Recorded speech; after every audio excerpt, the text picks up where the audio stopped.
तो गाइज, आप में से ज़्यादातर लोग किसी न किसी सोशल मीडिया पर तो ज़रूर होंगे, लेकिन क्या आपने कभी ये सोचा है कि आपके मरने के बाद आपके सोशल मीडिया अकाउंट का क्या होगा?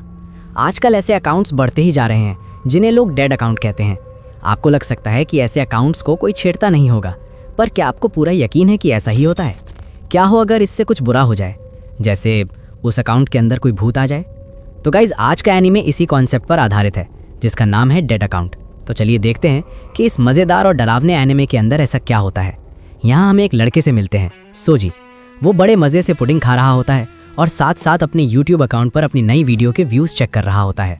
हम देखते हैं कि उसने अपनी वीडियो में किसी को बहुत बेरहमी से मारा होता है, जिसे देखकर ज़्यादातर लोगों को बहुत बुरा लग रहा होता है। कई लड़कियां तो उसकी जमकर बुराई भी कर रही होती हैं, लेकिन फिर भी उन्हें उस वीडियो को देखने में अजीब सा मज़ा आ रहा होता है। और ये सब देखकर सोजी बहुत खुश होता है, क्योंकि उसे इससे पैसे मिल रहे होते हैं। हम देखते हैं कि पिछले 3 महीनों में वो 21 लाख रुपए कमा चुका होता है। इसके बाद सोजी अपनी छोटी बहन अकारी से मिलने हॉस्पिटल जाता है, क्योंकि वो वहाँ एडमिट होती है। अकारी उसे देखकर बहुत खुश हो जाती है और उससे पूछती है कि उसने उसके मैसेज का जवाब क्यों नहीं दिया। सोजी शर्मिंदा होकर उससे माफ़ी मांगता है और बताता है कि वो उसके लिए केक लाया है। इस पर अकारी हंसते हुए कहती है कि उसने पूरा केक सिर्फ अपने लिए ही लाया है। सोजी उससे केक शेयर करने की बात करता है, तभी अकारी उसे याद दिलाती है कि उसने वादा किया था एक दिन में सिर्फ एक ही स्वीट खाएगा। वो उससे पूछती है, आज तुमने कितनी मीठी चीज़ें खाई? सोजी जवाब देता है, 6। ये सुनते ही अकारी उसे डांटना शुरू कर देती है और कहती है कि उसे ठीक से खाना खाना चाहिए। फिर मजाक में कहती है, आखिर मैं कल मर जाऊंगी तो तुम क्या करोगे भाई? तुम सच में मेरे बिना कुछ भी नहीं कर सकते। सोजी तुरंत घबरा जाता है और माफ़ी मांगता है। अब अकारी कहती है, तो इस केक का मतलब साफ है, अब इसे मैं अकेले खाऊंगी। लेकिन केक खाते खाते अचानक उसकी तबीयत बिगड़ने लगती है। सोजी घबरा जाता है और नर्स को बुलाने लगता है, पर अकारी उसे रोक देती है। वो कहती है, मैं बिल्कुल ठीक हूँ, मुझे नहीं पता मेरी बॉडी ऐसा क्यों रिएक्ट कर रही है, पर तुम चिंता मत करो। सोजी उसे दिलासा देता है, तुम बहुत जल्दी ठीक हो जाओगी। 1 महीने बाद तुम यूएस जाने वाली हो। वहाँ एक कमाल का डॉक्टर तुम्हारी मिरेकल सर्जरी करेगा और उसके बाद तुम पूरी तरह ठीक हो जाओगी। अकारी पूछती है, लेकिन इतना पैसा कहाँ से लाओगे? सोजी मुस्कुरा कर कहता है, उसकी चिंता मत करो, मैंने तुम्हें बताया था ना, मुझे एक अच्छी पार्ट टाइम जॉब मिल गई है। अब सब कुछ अपने बड़े भाई पर छोड़ दो। फिर सोजी अपने अतीत के बारे में सोचता है। वो याद करता है कि एक बूढ़े आदमी ने उसे सिखाया था कि ज़िंदगी ऐसे जीनी चाहिए कि किसी को तकलीफ ना पहुंचे। लेकिन सोजी के पास कोई खास स्किल नहीं थी, वो सिर्फ लड़ाई में अच्छा था, इसीलिए उसने ये रास्ता चुना। अगर कोई और आसान तरीका होता जिससे वो ज़्यादा पैसा कमा पाता तो वो वही रास्ता ज़रूर चुनता। लोग चाहे कितना भी नफरत करें, उसे कोई फ़र्क नहीं पड़ता, क्योंकि वो अपनी बहन अकारी को ठीक करने के लिए कुछ भी कर सकता था।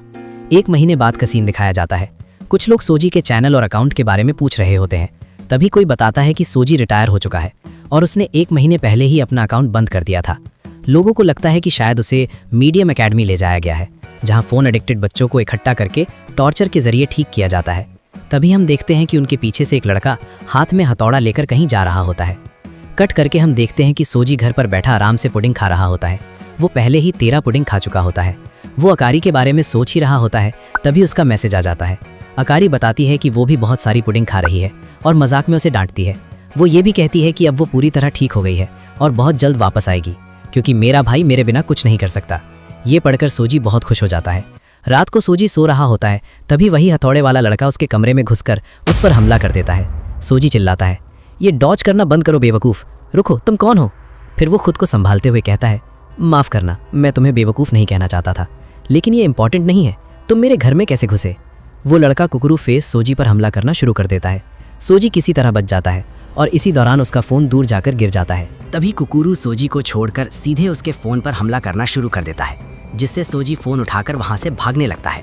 वो जल्दी से आकारी को दीवार के पास बैठा देता है और जैसे ही पुलिस को फ़ोन लगाने लगता है, वैसे ही कुकुरू फिर से उस पर हथौड़े से हमला कर देता है। लेकिन इस बार सोजी अपनी लात से उसके हथौड़े को रोक लेता है। आखिर तुम्हारी प्रॉब्लम क्या है?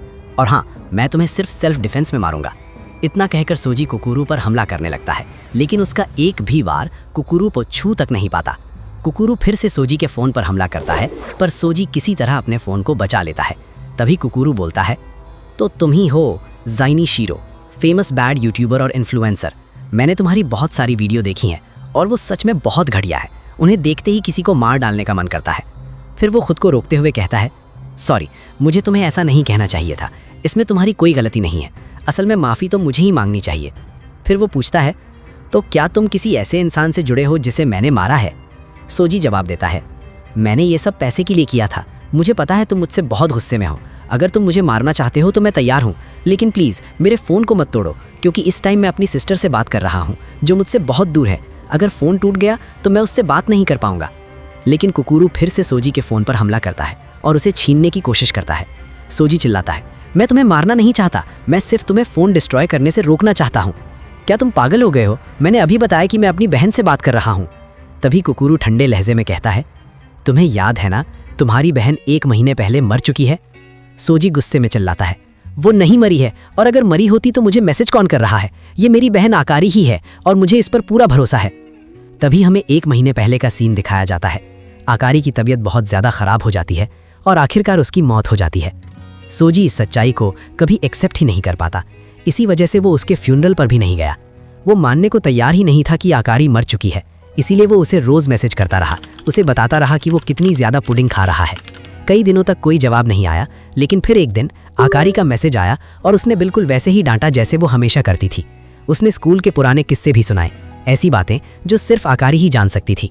तभी सोजी को यकीन हो गया कि ये वही है, उसकी इकलौती फैमिली। अब सोजी के फ़ोन से आकारी की आवाज़ आने लगती है और स्क्रीन पर आकारी दिखाई देने लगती है। उसे देखकर सोजी बहुत ज़्यादा खुश हो जाता है। वो मानने लगता है कि आकारी अभी भी जिंदा है। लेकिन तभी कुकुरू सोजी का फ़ोन दूर फेंक देता है और उस पर हथौड़े से हमला कर देता है। लेकिन हैरानी की बात यह होती है कि उसका हमला फ़ोन को छू तक नहीं पाता। अगले ही पल आकारी की आत्मा फ़ोन से बाहर निकल आती है। वो सोजी को थैंक यू कहती है क्योंकि उसने उसे बचाया था। सोजी ये देखकर रोने लगता है, लेकिन तभी आकारी की आंखों से खून निकलने लगता है और वो एक मॉन्स्टर में बदल जाती है। कुकुरू चिल्लाकर कहता है, होश में आओ सोजी, ये तुम्हारी बहन नहीं है, ये उसका भूत है। बाथरूम, कुएं, म्यूजिक रूम, बेसमेंट, हॉस्पिटल और मिरर, इन जगहों पर भूत रहते हैं क्योंकि उनका उन जगहों से कोई स्ट्रॉन्ग कनेक्शन होता है। लेकिन आजकल लोग सबसे ज़्यादा फ़ोन से जुड़े रहते हैं। इसी वजह से मरे हुए लोगों के social media account ghost account बन जाते हैं, और जब ऐसा होता है तो उन्हें हम डेड अकाउंट कहते हैं। तुम इतने टाइम से अपनी मरी हुई बहन से बात कर रहे थे और अब तुम साइंस की बात कर रहे हो। मैं चाहता था कि इस घोस्ट के पूरी तरह बाहर आने से पहले तुम्हारा फ़ोन तोड़ दूं, लेकिन अब मुझे ज़्यादा मेहनत करनी पड़ेगी, क्योंकि जब डेड अकाउंट का घोस्ट इस लेवल तक पहुंच जाता है तो उस पर फिजिकल अटैक काम नहीं करता। इतना कहकर कुकुरू अपना स्मार्टफोन निकालता है। सोजी उसे रोकते हुए कहता है, ये फ़ोन चलाने का सही टाइम नहीं है। लेकिन कुकुरू जवाब देता है, यही सही टाइम है, क्योंकि अभी हम डिजिटलाइज्ड घोस्ट से डील कर रहे हैं। नॉर्मल ट्रिक्स इन पर काम नहीं करती। इन्हें हराने के लिए हमें इनकी स्पिरिचुअल पावर को डिजिटाइज करना होगा। इतना कहते ही कुकुरू अपने फ़ोन से एक हथौड़ा निकाल लेता है। सोजी ये देखकर हैरान रह जाता है।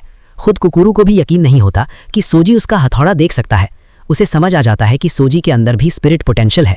वो सोजी से कहता है, डरो मत, अब मैं तुम्हारी सिस्टर को एक साथ साइन कर दूंगा। इतना कहते ही कुकुरू आकारी पर हमला कर देता है। आकारी जोर जोर से चीखने लगती है। हम देखते हैं कि कुकुरू का हथौड़ा मल्टीपल हथौड़ों में बदल जाता है और वो आकारी पर ताबड़तोड़ हमला करता है। आकारी चिल्लाकर सोजी से कहती है, भागो, वापस उस जगह चले जाओ जहां डेड लोग रहते हैं। लेकिन सोजी को आकारी के साथ बिताए पल याद आ जाते हैं। वो कुकुरू को रोकने लगता है। मुझे फर्क नहीं पड़ता कि आकारी अब भूत है, मैं उसे फिर से नहीं खोना चाहता, प्लीज उसे डिस्ट्रॉय मत करो। कुकुरू गंभीर आवाज में कहता है, होश में आओ सोजी, लोग मर जाते हैं और फिर कभी वापस नहीं आते। तुम अकेले नहीं हो जो ये सब झेल रहे हो, इसीलिए तुम्हें आगे बढ़कर जीना होगा। फोन से अलग होते ही सोजी आकारी को शांत कराने के लिए आगे बढ़ता है, लेकिन कुकुरू उसे रोक देता है। अब मुझे सब समझ में आ गया है आकारी, असल में मैं ही हूँ, मैं ही वो वजह हूँ जिसने तुम्हें यहाँ बांध कर रखा है। तुम्हें ऐसा लगता है कि तुम मुझे अकेला छोड़कर मर नहीं सकती। मैं ही हूँ जो तुम्हें इस तरह परेशान कर रहा हूँ और मौत के बाद भी तुम्हें रेस्ट करने नहीं दे रहा। तभी सोजी को फिर से कुकुरू की बात याद आती है कि हर इंसान एक दिन अकेला रह जाता है, लेकिन फिर भी उसे जीते रहना चाहिए। और इसी पल हम देखते हैं कि सोजी इस तरह मरने से मना कर देता है। तभी उसका फ़ोन भी कुकुरू के फ़ोन की तरह एक्टिवेट हो जाता है। सोजी अपने फ़ोन में हाथ डालता है और बिल्कुल उसी तरह ब्लू फ्लेम्स बाहर निकाल लेता है। वो अपनी बहन से कहता है, अब तुम्हें यहाँ रुकने की ज़रूरत नहीं है। मुझे खुद यकीन नहीं हो रहा कि मैंने अपनी स्पिरिचुअल पावर अपने स्मार्टफोन के जरिए डिजिटाइज कर दी है।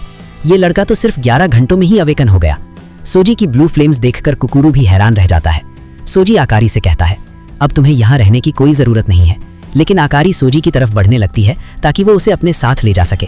तभी सोजी उसे रोकता है, अब तुम्हें मेरी चिंता करने की ज़रूरत नहीं है। मैं अब दिन में सिर्फ एक ही स्वीट खाऊंगा और अपना ख्याल ठीक से रखा करूंगा, इसीलिए अब तुम आराम से जा सकती हो। इतना कहते ही सोजी आकारी की आत्मा को जला देता है। जलते हुए आखिरी पल में उसे आकारी का चेहरा दिखाई देता है और सोजी जोर जोर से रोने लगता है। कुछ देर बाद सोजी को होश आ जाता है। वहाँ कुकुरू के साथ ही मौजूद होते हैं और आपस में बात कर रहे होते हैं कि कुकुरू एक नए घोस्ट अकाउंट को भी संभाल नहीं पाया। इसी वजह से एक भाई को अपनी बहन को खुद ही ठिकाने लगाना पड़ा। तभी कुकुरू का एक साथी पूछता है, क्या सोजी सच में अवेकन हो गया है? कुकुरू हाँ में जवाब देता है और बताता है, सोजी एक फेरी फ्लेम बीटर है। ये सुनकर सब लोग नॉर्मल रिएक्ट करते हैं, लेकिन तभी कुकुरू आगे जोड़ता है, लेकिन उसकी जो साइबर काइनेटिक फ्लेम है वो ब्लू कलर की है। ये सुनते ही सब लोग शॉक हो जाते हैं और अपने टीचर से पूछने लगते हैं कि अब हमें क्या करना चाहिए। तभी टीचर जवाब देता है, अब हम सोजी को मीडियम एकेडमी ले जाएंगे, वहीं ये तय होगा कि उसे वहां मरना है या फिर सब कुछ सीखना है। और गाइज, इसी के साथ ये एपिसोड खत्म हो जाता है। अब आप मुझे कमेंट करके जरूर बताना आपको ये वाला एपिसोड कैसा लगा और क्या हमें इसे कंटिन्यू करना चाहिए।